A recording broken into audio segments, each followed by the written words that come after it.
Para arrancar, sé que muchas y muchos de ustedes, cuando hemos hablado pues con la cantidad de terapeutas y psicoterapeutas con los que platicamos en este espacio y que escriben en Revista MOA y en revistamoa.com, de repente decimos, ¿y cuál es la terapia para mí? ¿Por dónde empiezo? ¿A cuál me acerco? ¿Será lo mismo si empiezo con psicoanálisis? ¿Será lo mismo si empiezo con terapia gestal? ¿Será lo mismo de entrada? Porque hay tantos tipos de psicoterapia o de terapia que uno puede tomar. Pues para eso quisimos hacer una radiografía y abrir un espacio, y este espacio, para tratar de entender, pues, cuáles son los distintos estilos y tipos de terapia y un poco o un mucho cómo uno se puede guiar, ¿no? O sea, cuál podría ser el Waze o el Google Maps de las terapias, de las psicoterapias y cómo podemos entrarle. Y para eso les quiero presentar, ya ha estado con nosotros, tenía un ratito que no nos acompañaba, pero ya ha estado con nosotros en este espacio, psicoterapeuta por el Instituto Humanista de Psicoterapia Gestal. Tiene un diplomado en desarrollo humano con especialidad en manejo de sentimiento, manejo de conflicto y asertividad, manejo del miedo y facilitación de grupos, así como una especialidad en adolescencia y en terapia de grupos y de parejas. Estoy con nosotros, Ana María Arizzi. Querida Ana María, bienvenida. Hola Julio, muchísimas gracias por invitarme, siempre es un placer. Siempre muy contento de poder platicar contigo. Sí. Y a ver, hemos hablado recientemente más, pero hemos hablado muchas veces de esta, afortunadamente, cada vez mayor conciencia, falta un chorro pues, pero Sí. cada vez mayor conciencia de la importancia que tiene la salud mental y la salud emocional en la vida de las personas, Sí. ¿no? Y creo que afortunadamente cada vez es más común que la gente pues tenga por lo menos la inquietud de buscar procesos terapéuticos, de buscar ayuda terapéutica para tratar pues los distintos momentos de la vida, ¿no? Sí. La niñez, la adolescencia, la adultez temprana, la adultez media, la vida en pareja, los hijos, la adultez mayor. Sí. Pero ¿cómo uno puede pues empezar a vislumbrar qué terapia es para mí? ¿Por dónde empieza uno? ¿Cuál tendría que ser la primera pregunta a responder? Fíjate que eso es muy interesante, ¿eh? Y es un gran tema el que tocas, porque cuando uno empieza a tener como dificultades o conflictos o de veras quiere como hablar con alguien, porque yo siempre he dicho que escuchar es un acto de amor, ¿no? Entonces, ¿qué tanto los seres humanos sabemos escuchar? Y muchas veces ir a terapia es eso, ir a que alguien te escuche, sea empático contigo, que no te juzgue, que tenga una aceptación positiva incondicional, ¿no? Y terapias tenemos muchísimas, hay como muchas opciones. Lo que pasa es que normalmente cuando decidimos ir a terapia, lo que hacemos es que alguien nos recomienda a alguien. No, ve con mi terapeuta, es maravilloso. O ve con mi terapeuta, a mí no sabes cuánto me ha ayudado. Pero algo que nadie nos ha dicho, Julio, es que nosotros tenemos el derecho de hacerle examen al terapeuta con el que vamos, ¿sí? Y eso es, me recomiendan contigo, yo me siento contigo en una primera sesión y tengo todo el derecho de investigarte, preguntarte qué has estudiado, dónde lo has estudiado, cuánto tiempo lo estudiaste, si tienes pareja, si no tienes pareja, si tienes hijos, si no tienes hijos. Y la verdad es que son preguntas que nunca te imaginas que tú le puedes llegar a hacer a un terapeuta. La primera sesión, a mí lo que me gusta un poco es como hablar de mí. Es como decir qué autoridad moral y qué autoridad académica tengo para estar sentada en esta silla. Pero nosotros como que confiamos a ciegas en quien nos recomiendan. Y no está tan fácil para todo mundo llegar y sentarte en una silla y que yo te cuente mi vida, mis problemas, mis traumas, mis tristezas o mis alegrías o mis triunfos. O sea, es como llego y me abro como una caja, nada más porque hay un terapeuta aquí sentado. Y no necesariamente. Otra cosa que te tienes que fijar mucho, no solamente es que ha estudiado, es realmente si haces química con el terapeuta. Porque no todos los pacientes son para todos los terapeutas, ni todos los terapeutas para todos los pacientes. A lo mejor yo estoy trabajando un tema de relación de pareja, ¿no? Y tú no estás casado. Entonces, y hay mucha gente que sí se anima a hacer eso, ¿no? O a lo mejor te dan terapia y nunca han estudiado una especialidad de terapia de pareja. Entonces, dices, espérame tantito, tengo que ir viendo y tengo que ir dando pasos firmes sobre en quién y cómo voy a poner mi corazón y voy a abrir pues toda mi vida ante otra persona, ¿sí? Un poquito hablando de lo que tú me preguntabas, de qué tipos de terapia hay. Por ejemplo, hoy por hoy se está viviendo en la sociedad una gran cantidad de ansiedad. La ansiedad la estamos viviendo a niveles altísimos, la ansiedad y el estrés. Pero muchas veces toda esta ansiedad tiene mucho que ver con nuestras creencias, con nuestros pensamientos, con lo que nos decimos, ¿sí? Esta vocecita interna que nos está a veces como martirizando. Y actuamos muchísimo desde nuestras creencias. La terapia cognitivo-conductual se enfoca mucho a trabajar en tus conductas y en tus creencias. Y cómo darles la vuelta, te las cuestiona muchísimo. Entonces, en el momento en el que tú estás cuestionándolas, es como, ok, ¿por qué creo lo que creo? Que normalmente, fíjate que los seres humanos no nos ponemos a cuestionar esas creencias, ¿no? Sí, las damos por sentadas. Exacto, fuimos educados así y las damos por sentadas. A ver, me parece importante como entrarle por justo, tienes toda la razón en que normalmente nuestra primera aproximación a un proceso terapéutico tiene que ver con alguna recomendación que nos da alguien, Sí. ¿no? Y de pronto pienso que ha pasado como en las dietas, ¿no? Ajá. O sea, conoces a tu amigo, a tu amiga que le fue re bien con una dieta porque de la noche a la mañana lo viste súper flaco, flaca y te gustó cómo se ve y crees que eso mismo te va a funcionar a ti sin saber que evidentemente pues ningún cuerpo es igual, no tiene las mismas condiciones. Y lo mismo pasa en la parte emocional y en la parte mental, ¿no? Nadie pensamos igual, nadie sentimos igual. Pero entonces una recomendación podría ser buena, no podría ser buena y ya decías, uno tiene que llegar a hacerle todas las preguntas necesarias a los terapeutas. De pronto ha pasado, y quiero que tú nos des como más claridad ahí con eso, que hay terapeutas que estudiaron una licenciatura en psicología, ¿no? Y ya en los grados más especializados, que son médicos y que además son psiquiatras y que atienden una esfera más médica de la salud mental. Pero hay muchos que estudiaron cualquier cosa y después me dio un diplomado en algún lado, ¿no? Que los habilita y los habilita, lo estoy entrecomillando para la gente que nos escucha en podcast, que los presenta como terapeutas. ¿Qué formación mínima deberíamos pedirle a alguien que queremos tomar como terapeuta? Bueno, esa es una muy buena pregunta. Es muy importante saber primero qué estudió, cuál es su carrera base y después cuáles han sido sus especialidades. Pero sobre todo, cuánto tiempo ha estado estudiando. Un terapeuta tiene que estarse actualizando todo el tiempo, Julio. No es nada más, estudié la carrera de psicología y entonces ya estoy capacitado para sentarme en un sillón y ser una figura de autoridad. Muchas veces estudias la carrera de psicología y a veces es más complicado, por ejemplo, cuando vas a estudiar psicoterapia gestalt, porque ahí te entrenan para ser psicoterapeuta y el entrenamiento no dura un año, el entrenamiento es muy largo. Otra cosa que yo creo que también es muy importante, mira que ahorita me hiciste recordarla, es lo que yo llamo cuántas horas Kleenex ha tenido el terapeuta, ¿sí?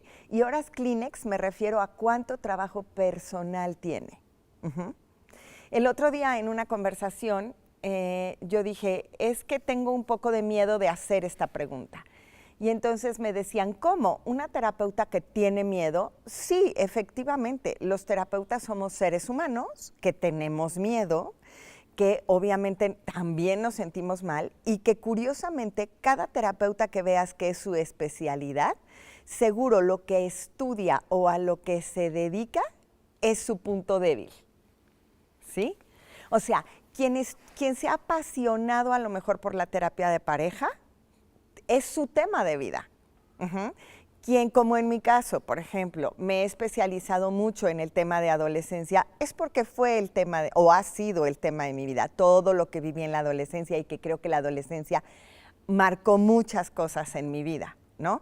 Quien a lo mejor habla de abuso sexual, ese puede ser su tema. Quien también está como enamorado del tema de la sexualidad es porque le atrae muchísimo y le apasiona. Entonces, esta parte donde el terapeuta lo que debes de preguntarle también es ¿cuánto trabajo personal tienes? ¿Cuántas horas de terapia has tenido? ¿No? ¿Cuántos han sido tus terapeutas? Y la verdad es que eso no lo preguntamos porque creemos que no nos atrevemos a hacerlo porque no tenemos el derecho. Entonces, primero, bueno, pues la carrera de psicología y después una especialidad. Ahora, no todo mundo estudia la carrera de psicología como carrera base. Como carrera base. Hay muchos entrenamientos que son entrenamientos largos, pero sobre todo que te ponen a ti en medio de un grupo a ejercer bueno, pues como yo me acuerdo cuando yo estudié era durísimo, porque en un grupo a lo mejor de 20, 25 personas, en medio nos ponían a 2 a dar terapia. Y tenías a 25 gentes mirándote, 25 personas mirándote, ¿no? Y después te daban una retroalimentación de lo que hiciste en una sesión o no debiste de haber hecho. Y créeme que ahí a todos los estudiantes era como, de verdad, ahí viene la prueba difícil, ¿no? Pero creo que es lo correcto, porque así como un terapeuta puede hacerte mucho bien, también puede hacerte mucho daño. Eso me parece sumamente importante, porque, a ver, normalmente hay, pregunto, mujeres, ¿cuántas veces has cambiado de ginecólogo, de ginecóloga? Claro. No porque con una no te entendiste, porque con uno no sentiste que te estaba atendiendo como tú necesitabas. ¿Cuántas veces hemos cambiado de dentista? ¿Cuántas veces hemos cambiado de otras esferas de especialistas a los que consultamos? Sí. Pues lo mismo pasa con el terapeuta, pero ahora con un componente, ¿no? Estás trabajando un intangible. No estás trabajando una muela que o está sana o está enferma. No estás trabajando una infección en la panza que se te quita o se mantiene. Sí. Estás trabajando con sentimientos, estás trabajando con emociones, estás trabajando con pensamientos. Entonces, de entrada, saber que el tiempo que le vas a invertir a buscar, a encontrar al terapeuta, a la terapeuta correcta para cada uno, pues, digo, si tienes mucha suerte, pues con el primero latinas. Claro. Pero uno tiene que entrarle dispuesto a saber que probablemente pues va a tener que medio castear a uno y castear al otro y castear al otro hasta que encuentres con el que te sientes bien. ¿Hay algún lineamiento o hay alguna recomendación específica, tú que tienes esta especialidad en adolescentes, de qué tipo de terapia podrías buscar según tu momento de vida?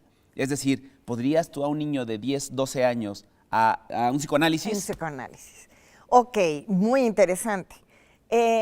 Por ejemplo, en los chavitos muy chiquitos, hay que ver que los papás normalmente los empujan y corren y están agobiadísimos y te dicen, es que tengo un niño de 10 años que necesito que vaya a terapia. Y entonces me lo quieren mandar y ahí te tengo noticias, Julio. Los que necesitan la terapia son los papás, ¿sí? Entonces, un niño de 10 años puede aburrirse mucho en una terapia, sea cual sea. Ahí lo que más conviene es que los chavitos chiquitos vayan a esta terapia donde dibujan, donde todo es proyección a través del juego o donde representan cosas con figuras. Eso se les hace mucho más fácil. A mí me ha tocado muchos adolescentes que llegan y me dicen, ya estoy cansada de ir a terapia o ya estoy cansado de ir a terapia, mis papás me mandan. Entonces, es mucho más complicado. Yo creo que los papás ahí son los que nos tenemos que poner las pilas. Porque algo que yo sí creo es, en esta especialidad de adolescencia, es tú me puedes traer a tu hijo a terapia y yo voy a hacer una relación con él y voy a tratar de que la relación sea muy buena. Pero a lo mejor a tu hijo yo lo veo solamente 12 veces, vamos a suponer. Porque también esas terapias donde estamos 3 años con el mismo terapeuta, hay que analizar también si estamos contentos, si estamos trabajando, si nos estamos actualizando o ya también la relación con el terapeuta se estancó, que eso también puede suceder. Entonces, a mí, sobre todo con los adolescentes, me gustan como las terapias rápidas, que no sean demasiado largas, pero la relación la hago yo con el niño. Y eso no está padre, porque a mí lo que me interesa es que la relación la hagan con los papás. A mí me va a ver a lo mejor 12, 15 veces, pero contigo va a vivir la vida entera. Entonces, para mí es muy importante enseñarles a los papás a hacer una relación en donde la relación sea más importante que la norma y a quien el adolescente busque sea a ti, no a su terapeuta a lo mejor a las 3 de la mañana, ¿me explico? Entonces, ese punto es como súper importante. Ahora, creo que esto ya nos lo contestaste, pero quiero reforzarlo porque me importa mucho que quede muy, muy claro. Un adolescente problemático, que le contesta mal a los papás, que va mal en la escuela, que tiene influencias de estas que no les gustan a los papás, de amigos problemáticos, etcétera, etcétera. ¿Un adolescente problemático debe ir a terapia? Si nace de él, sí, definitivamente. Si él de pronto te dice, ¿sabes qué? Yo necesito, y que los hay, Julio, hay muchos adolescentes que piden la terapia y que dicen, yo quiero ir a terapia y porque necesito hablar con alguien. Esos son bienvenidísimos. Hay otros, así como tú los describes, rebeldes, difíciles, conflictivos, que a lo mejor están consumiendo o que tienen amistades muy difíciles. Si ellos no quieren ir a terapia, estás tirando tu dinero. Porque me ha tocado adolescentes que se sientan y me dicen, vengo nada más aquí porque mis papás me obligaron. Entonces, bueno, yo trato de hacer un trabajo como de sí engancharme con él, pero él me puede decir en una de las sesiones, yo aquí voy a estar y nos podemos quedar una hora en silencio, ¿no? O llevan un libro y leen, y a ti te tienen enfrente, y te ignoran, y puede ser no quiero y no me interesa. Entonces, el trabajo no va desde ahí. Lo único, el síntoma que me está indicando es que en realidad quien necesita la terapia son los papás para ellos poder aprender a comunicarse y acercarse con el adolescente. Creo que es muy común, y corrígeme si no, pero creo que es muy común que los papás lleguen con el adolescente complicado y te diga, terapeuta, arréglelo. Sí. Ahí se lo dejo. Sí. Vengo en una hora o en cuanto usted dígame. Sí. Y en cuántas sesiones me lo entrega diferente. Sí. Eso no es así. No. ¿Cómo funciona un proceso terapéutico con adolescentes? ¿Cuándo sí es bueno? ¿Cuándo sí acompaña? ¿Cuándo sí construye para el adolescente? Entiendo que no la mayoría de los adolescentes no van a tener la claridad necesaria para decir, mamá, papá, necesito ir a terapia. Sí. No, bueno, te voy a decir una cosa. Hay unos que tienen una claridad maravillosa. Sí, es como tú dices, a los papás nos da mucho miedo y entonces lo que dicen es, por favor, te lo voy a mandar para que me lo arregles. Ya hasta luego eso es una broma entre las mamás, ¿no? Oye, ¿te puedes ir a mi casa? ¿No? Y ahí me lo compones. Y no funciona así como bien tú dices. Lo interesante es cuando un adolescente acepta ir a terapia, porque a ver, puede ser que no esté tan abierto, pero si se lo proponemos, si lo buscamos, si a lo mejor llega con la terapeuta o el terapeuta y el terapeuta se engancha con él, porque eso también me ha pasado, adolescentes que me mandan que no quieren tomar terapia, pero que con la primera sesión dicen, ¿sabes qué? Pensé que esto iba a estar peor, ¿no? ¿Sabes qué? Me imaginé que no me ibas a caer bien y que ibas a ser como una señora ahí medio rara, ¿no? Entonces, sí, esta tía juzgona, esta ¿no? Esta tía juzgona o esta viejita ahí que va, ¿no? Y no me gustó, sí quiero regresar. Entonces yo también tengo que hacer ahí un trabajo como de enganchar al adolescente, de enamorar al adolescente, porque vienen también de un ambiente donde se les ha juzgado todo el tiempo, donde todo el tiempo se les critica y donde todo el tiempo se les regaña, porque así somos los papás. Entonces, el proceso que hay que seguir es ese. Primero, a lo mejor me puedo arriesgar en alguna sesión a que me lo traigas, aunque él no quiera, vemos si lo podemos enamorar, y si no lo podemos enamorar, no hay manera. Pero si no, es cuando él dice, sí quiero regresar, y entonces empiezan a hacer trabajos muy interesantes. ¿Por qué? Porque primero trabajo con el adolescente y hemos llegado a casos a donde el adolescente puede incluso abrirse con sus papás, ¿no? Y entonces tenemos a lo mejor después una sesión familiar o solo con mamá, en donde el adolescente puede decirle a mamá todo lo que se está atorando ahí. Ahora, cuando los papás toman mi curso, eso es maravilloso porque traigo como una, ¿cómo te explico? Es como... Traigo como un temario donde sé cuáles son los temas que se dan en la familia. Y es ahí cuando entonces, si ellos toman el curso, es como todo lo que yo hago en el consultorio, ellos lo pueden aplicar en la casa. Y esto nace, Julio, porque alguna vez yo tuve pacientes que me daba cuenta que decía, están sufriendo demasiado. ¿Y por qué tienen una buena relación conmigo en el consultorio? Porque a mí me lo cuentan todo, porque a mí me hablan a las 3 de la mañana para que los rescate. Entonces, lo que hice fue enseñarles a los papás a que lo que yo hago en el consultorio funciona en sus casas, ¿no? Entonces eso es como muy interesante porque sí hay solución para eso, ¿no? Yo soy un gran impulsor de todos mis amigos, los ando mandando a terapia. Toda la gente a la que me tiene 2 gramos de confianza, los ando mandando a terapia. Y me he dado cuenta que una de los temas donde más se atoran, donde más nos atoramos, es el tema del precio. Y lo negocio, cómo lo negocio, cómo se pone sobre la mesa. Si el terapeuta me dice que cobra X y yo no puedo pagar ese X, ya no puedo hacer nada y mejor no voy porque es como ir a comprar unos zapatos para los que no me alcanza. ¿Cómo es el tema del dinero y la terapia? Ok, ese es un tema, ¿no? Porque a veces no tengo el presupuesto, ¿sí? Ahora, el crecimiento personal no solamente está en la terapia. Puedes escuchar podcasts, que ahora hay muchísimos. Puedes leer libros, puedes tomar cursos en línea, que a veces son más baratos. Y también depende de lo que quieras trabajar. No todos los terapeutas te dicen, este es mi precio y punto, ¿no? Hay muchos que sí, pero hay otros terapeutas en donde a lo mejor tú puedes hacer un acuerdo con él y de decir, a ver, mi presupuesto es este.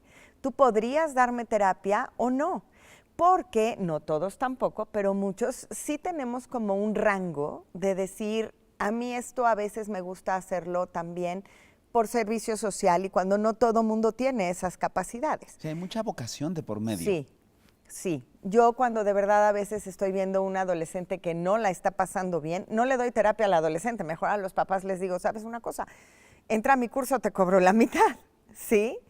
Es como también ver esto. Ahora, ¿qué tanto estamos invirtiendo en nuestra salud emocional?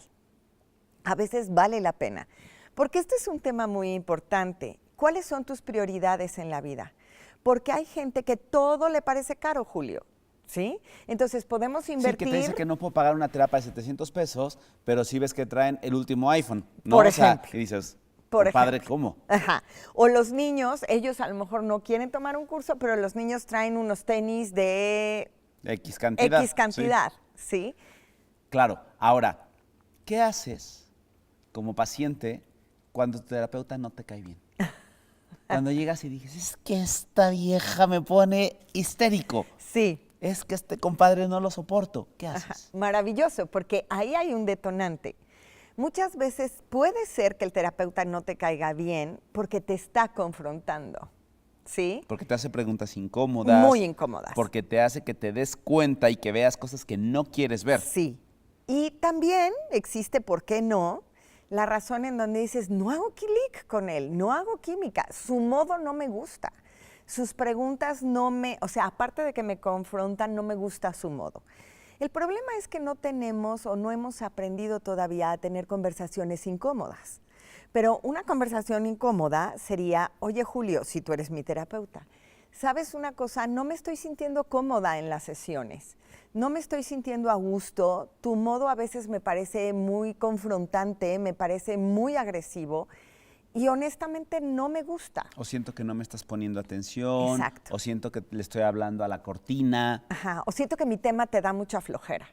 Entonces, puede haber 2 cosas ahí. O trabajamos eso en terapia, porque puede ser que lo que te esté pasando conmigo te esté pasando allá afuera también. Entonces, lo podemos trabajar. Te voy a contar 2 anécdotas que me parecen súper ilustradoras. He tenido, de verdad, yo soy bastante obsesivo con el tema de las terapias. Me fascina ir a terapia. Toda mi vida he estado en terapia. Se lo cuento a toda la gente cercana que tengo. Ajá. Y de verdad me parece, no sé con quién platicaba hace poco, porque me decía, bueno, ¿y qué es para ti ir a terapia?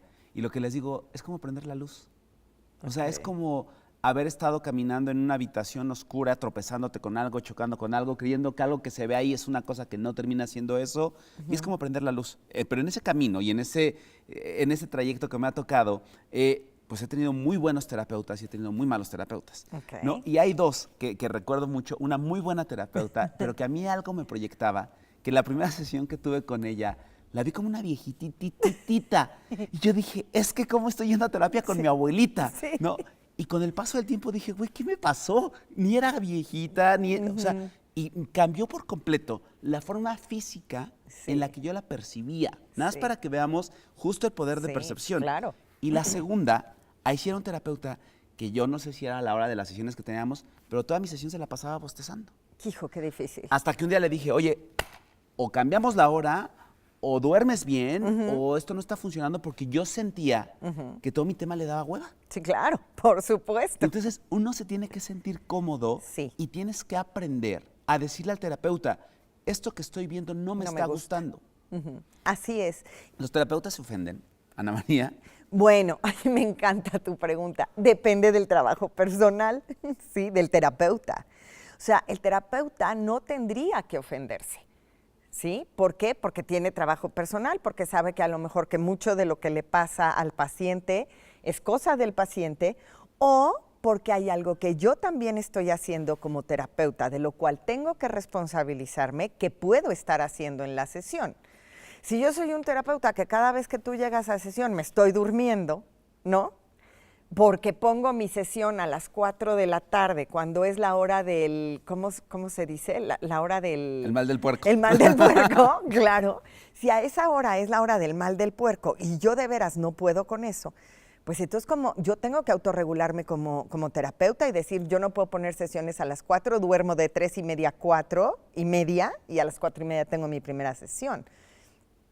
O también el terapeuta podría ser lo suficientemente humilde y decirte, Julio, la verdad tienes toda la razón, te ofrezco una disculpa, vamos a cambiar la sesión de hora. Así, Julio, estás de hueva, necesito. Hay una adicción de ir a terapia, ahorita me quedé pensando en eso. Sí, hay gente que sí tiene como adicción, es terapioadicto, ¿no? Es como, le encanta, pero no creo que sea tanto como adicción, es esta parte donde a lo mejor tengo esta inquietud por crecer y puedo cambiar de terapeutas, porque cuando cambias también cambias de muchas formas de temas o de dinámicas. Algo súper importante es, nadie tiene por qué aleccionarte o juzgarte en una terapia, nadie. Y tú no vas a que te den un consejo. Cuando muchos pensamos, ¿no? Es que dime por favor qué hago. Yo mucho de lo que les digo a mis alumnos es, ¿qué te dice tu instinto o tu intuición? Porque algo que hemos dejado de hacer es hacerle caso a nuestra intuición. Y en el caso, por ejemplo, aquí de los adolescentes, es ¿quién conoce mejor a tu adolescente que tú? O sea, yo no te voy a decir qué tienes que hacer. Puedo guiarte, puedo darte tips, puedo darte herramientas, pero yo dejo mucho que mis pacientes, cuando toman una decisión, sea tomada por ellos mismos, ¿no? Entonces, la adicción, digamos que es como esta necesidad de estar conociéndome a través de la terapia, que es como muy valioso, ¿no? De acuerdo. Ana María, un poco dándole un giro a la conversación, ¿qué hace un terapeuta cuando el paciente te cae mal? Ay, qué buena pregunta. No le das terapia, ¿sí? O sea, sí lo transfieres. Claro, por supuesto que sí. Porque yo me estoy proyectando también como terapeuta. ¿Qué tiene mi paciente que a mí me cae tan gordo? Pero sí pasa. Sí, sí pasa. Sí te puedes llegar a un paciente Sí. que digas, "Híjole, me cae en el rabo". Sí, o que te enamores del paciente. ¿Qué haces? Sí pasa, claro. Porque también puede ocurrir eso. Entonces, los terapeutas tenemos que estar muy preparados. No es que no sientas cosas. No, Como claro terapeuta que sientes no. cosas. Sí. ¿Cómo canalizas lo que sientes? Claro, claro. A lo mejor yo no, de veras no me caes bien, no puedo con tu tema. A lo mejor el tema que tú traes es un tema que yo tengo que trabajar y a lo mejor me estás dando en la torre con toda tu historia, ¿no? Y entonces yo tengo que ir a supervisión. Los terapeutas tenemos que ir a supervisión. Un buen terapeuta va a supervisión, supervisa sus casos. Un buen terapeuta tiene que saber también el momento de vida que está pasando. A lo mejor estás como terapeuta en una profunda depresión, por ejemplo, y en ese momento dices, con lo que estoy viviendo ahorita, no puedo atender pacientes. Yo en algún momento de mi vida no la estaba pasando muy bien, y entonces les decía yo a mis pacientes, es que si tú vienes a terapia, y eran todos adolescentes en aquella época, yo les decía, si tú vienes a terapia, la que va a sacar los Kleenex y va a llorar soy yo, entonces no te puedo dar terapia ahorita. Porque estaba yo pasando, por ejemplo, por mi divorcio, que era un momento muy difícil, y a todos mis pacientes los tuve que canalizar con otros especialistas, ¿no? Pero también pasa que te enamoras. Digo, no me ha pasado todavía que me enamore de algún paciente, pero también ocurre. Claro. Y en ese momento es, ya no puedo darte terapia, ¿por qué? Ya, pues a lo mejor dices la verdad, ¿no? Tendrías que decir, porque estoy sintiendo cosas por ti. y en este momento no me siento como, no te voy a ayudar en un proceso terapéutico, ¿no? Para cerrar, ¿cuáles serían los 3 o 5 tips que nos puedes dar para escoger el proceso terapéutico más acertado o más adecuado para cada uno de nosotros? ¿Qué tendríamos que saber? Ok, primero necesitas investigar muy bien cuáles son las corrientes. Si es psicoanálisis, si es constelaciones familiares, si es familiar sistémico, si es gestalt, si es terapia humanista, todo lo que vayas a tomar de terapia, investiga muy, muy, muy bien de qué va esa corriente. Segundo punto, que no te dé miedo hacerle castings a los terapeutas. Algo que tú mencionaste que se me había olvidado decir es, ¿valdría la pena que invirtieras en ver a 3 terapeutas? Otra pregunta también sería, ¿qué quieres? ¿Que sea hombre o que sea mujer? ¿Que sea más joven o que sea mayor? Todo eso necesitas analizar. Número 3, diría yo, si haces química con el terapeuta.